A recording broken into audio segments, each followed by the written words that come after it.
The Outsider by H.P. Lovecraft.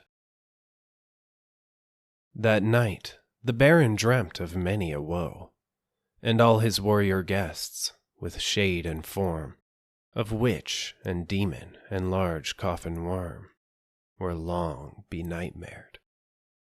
Keats.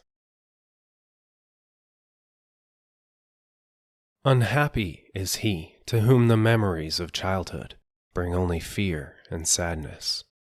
Wretched is he who looks back upon lone hours in vast and dismal chambers with brown hangings and maddening rows of antique books, or upon odd watches in twilight groves of grotesque, gigantic, and vine-encumbered trees that silently wave twisted branches far aloft. Such a lot the gods gave to me, the dazed, the disappointed, the barren, the broken. And yet I am strangely content, and cling desperately to those sere memories when my mind momentarily threatens to reach beyond to the other. I know not where I was born, save that the castle was infinitely old and infinitely horrible, full of dark passages, and having high ceilings where the eye could find only cobwebs and shadows. The stones in the crumbling corridors seemed always hideously damp, and there was an accursed smell everywhere, as of the piled-up corpses of dead generations. It was never light, so that I used sometimes to light candles and gaze steadily at them for relief, nor was there any sun outdoors, since the terrible trees grew high above the topmost accessible tower. There was one black tower which reached above the trees into the unknown outer sky, but that was partly ruined and could not be ascended save by a well-nigh impossible climb up the sheer wall, stone by stone. I must have lived years in this place, but I cannot measure the time. Beings must have cared for my needs, yet I cannot recall any person except myself, or anything alive, but the noiseless rats and bats and spiders. I think that whoever nursed me must have been shockingly aged, since my first conception of a living person was that of something mockingly like myself, yet distorted, shriveled, and decaying like the castle. To me there was nothing grotesque in the bones and skeletons that strewed some of the stone crypts deep down among the foundations. I fantastically associated these things with everyday events, and thought them more natural than the colored pictures of living beings which I found in many of the moldy books. From such books I learned all that I know. No teacher urged or guided me, and I do not recall hearing any human voice in all those years, not even my own. For although I had read of speech, I had never thought to try to speak aloud. My aspect was a matter equally unthought of, for there were no mirrors in the castle, and I merely regarded myself by instinct as akin to the youthful figures I saw drawn and painted in the books. I felt conscious of youth because I remembered so little. Outside, across the putrid moat, and under the dark mute trees, I would often lie and dream for hours about what I read in the books, and would longingly picture myself amidst gay crowds in the sunny world beyond the endless forest. Once I tried to escape from the forest, but as I went farther from the castle, the shade grew denser and the air more filled with brooding fear, so that I ran frantically back lest I lose my way in a labyrinth of nighted silence. So through endless twilights I dreamed and waited, though I knew not what I waited for. Then, in the shadowy solitude, my longing for light grew so frantic that I could rest no more, and I lifted entreating hands to the single black ruined tower that reached above the forest into the unknown outer sky. And at last, I resolved to scale that tower, fall though I might, since it were better to glimpse the sky and perish, than to live without ever beholding day. In the dank twilight, I climbed the worn and aged stone stairs till I reached the level where they ceased, and thereafter clung perilously to small footholds leading upward. Ghastly and terrible was that dead, stairless cylinder of rock, black, ruined and deserted, and sinister with startled bats whose wings made no noise. But more ghastly and terrible still was the slowness of my progress, for climb as I might, the darkness overhead grew no thinner, and a new chill as of haunted and venerable mold assailed me. I shivered as I wondered why I did not reach the light, and would have looked down had I dared. I fancied that night had come suddenly upon me, and vainly groped with one free hand for a window and brazier, that I might peek out and above, and try to judge the height I had attained. All at once, after an infinity of awesome, sightless crawling up that concave and desperate precipice, I felt my head touch a solid thing, and I knew I must have gained the roof, or at least some kind of floor. In the darkness I raised my free hand, and tested the barrier, finding it stone and immovable. Then came a deadly circuit of the tower, clinging to whatever holds the slimy wall could give, till finally my testing hand found the barrier yielding, and I turned upward again, pushing the slab or door with my head as I used both hands in my fearful ascent. There was no light revealed above, and as my hands went higher, I knew that my climb was for the nonce ended, since the slab was the trap door of an aperture leading to a level stone surface of greater circumference than the lower tower, no doubt the floor of some lofty and capacious observation chamber. I crawled through carefully, and tried to prevent the heavy slab from falling back into place, but failed in the latter attempt. As I lay exhausted on the stone floor, I heard the eerie echoes of its fall, but hoped when necessary to pry it open again. Believing I was now at a prodigious height, far above the accursed branches of the wood, I dragged myself up from the floor and fumbled about for windows, that I might look for the first time upon the sky, and the moon, and the stars of which I had read. But on every hand I was disappointed, since all that I found were vast shelves of marble, bearing odious oblong boxes of disturbing size. More and more I reflected, and wondered what hoary secrets might abide in this high apartment so many aeons cut off from the castle below. Then, unexpectedly, my hands came upon a doorway where hung a portal of stone, rough with strange chiseling.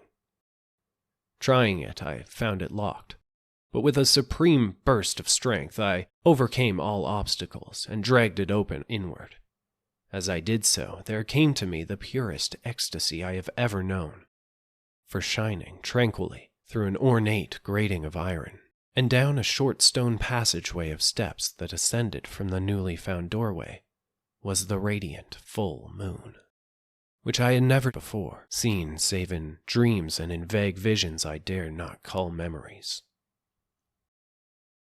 Fancying now that I had attained the very pinnacle of the castle, I commenced to rush up the few steps beyond the door, but the sudden veiling of the moon by a cloud caused me to stumble, and I felt my way more slowly in the dark.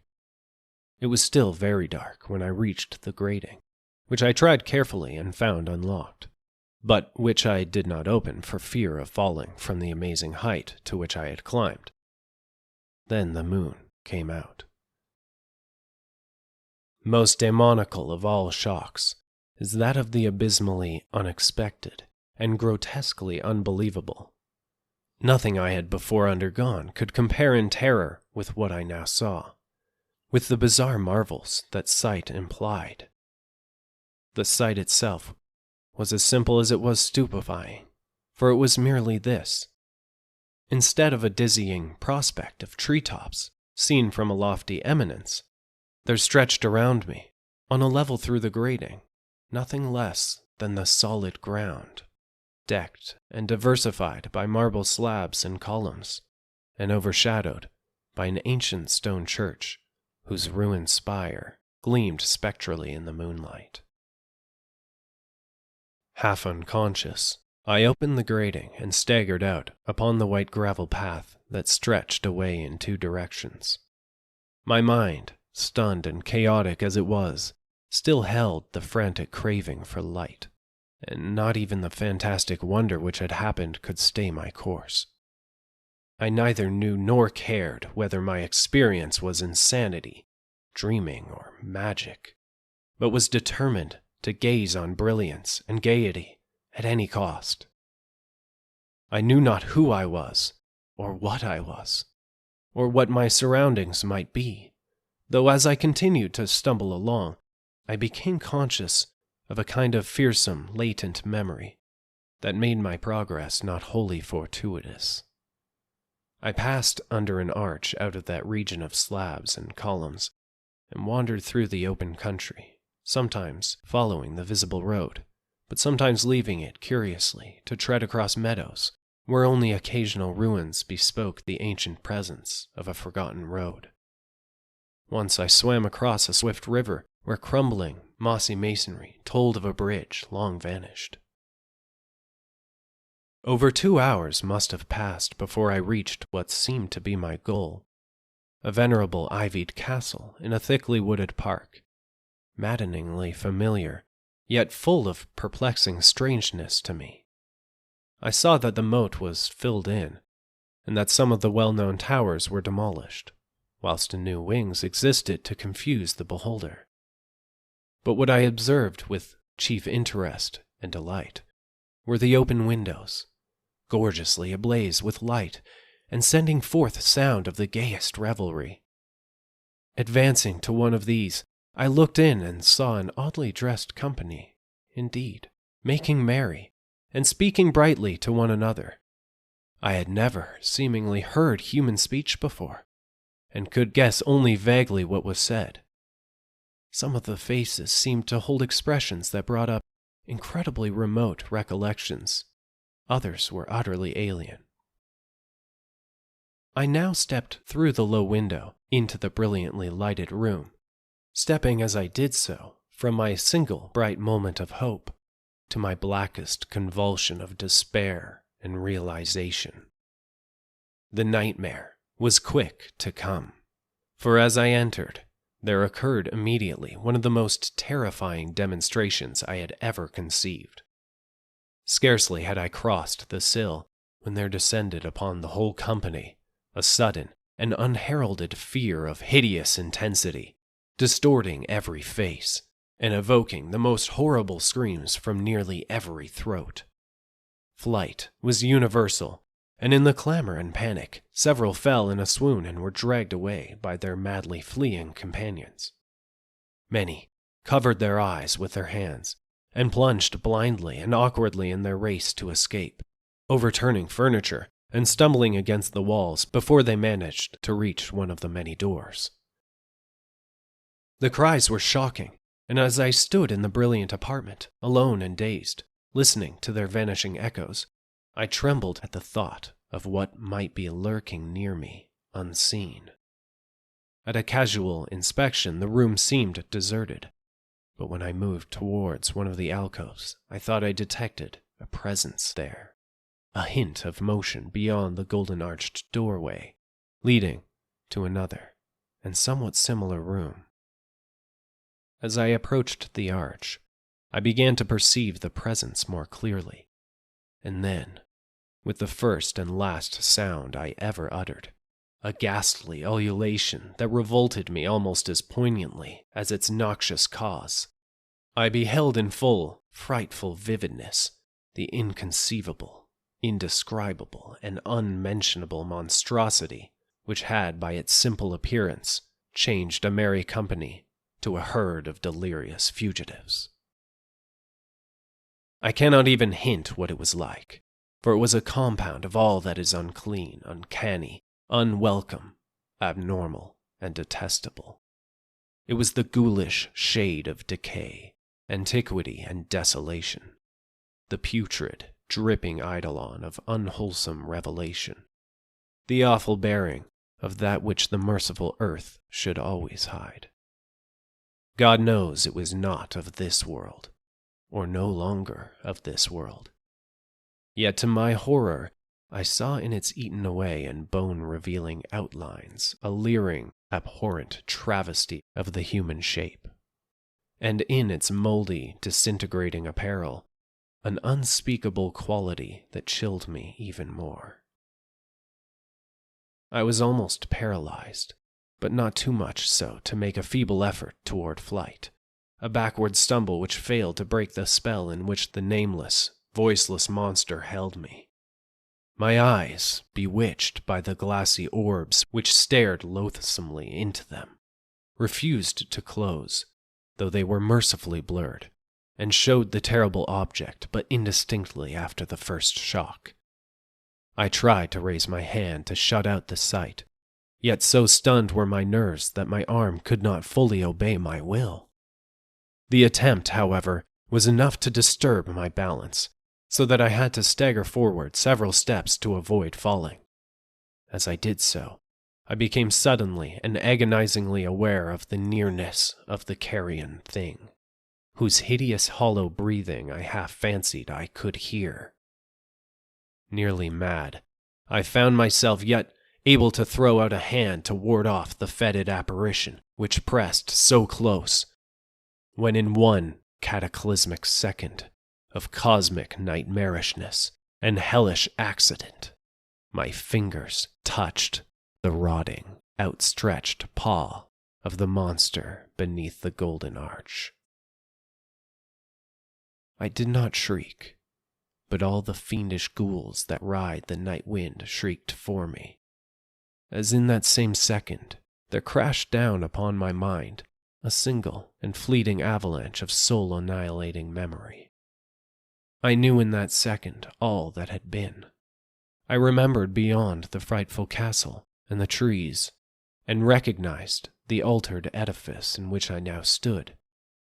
I recognized, most terrible of all, the unholy abomination that stood leering before me as I withdrew my sullied fingers from its own.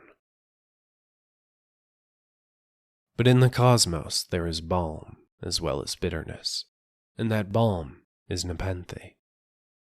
In the supreme horror of that second, I forgot what had horrified me, and the burst of black memory vanished in a chaos of echoing images. In a dream I fled from that haunted and accursed pile, and ran swiftly and silently in the moonlight. When I returned to the churchyard place of marble, and went down the steps, I found the stone trapdoor immovable, but I was not sorry, for I had hated the antique castle and the trees. Now I ride with the mocking and friendly ghouls on the night wind, and play by day amongst the catacombs of Nefer-en-Ka, in the sealed and unknown valley of Hadoth by the Nile. I know that light is not for me, save that of the moon over the rock tombs of Neb, nor any gaiety, save the unnamed feasts of Nitocris beneath the Great Pyramid. Yet in my new wildness and freedom, I almost welcome the bitterness of alienage. For although Nepenthe has calmed me, I know always that I am an outsider, a stranger in this century, and among those who are still men. This I have known ever since I stretched out my fingers to the abomination within that great gilded frame, stretched out my fingers and touched a cold and unyielding surface of polished glass.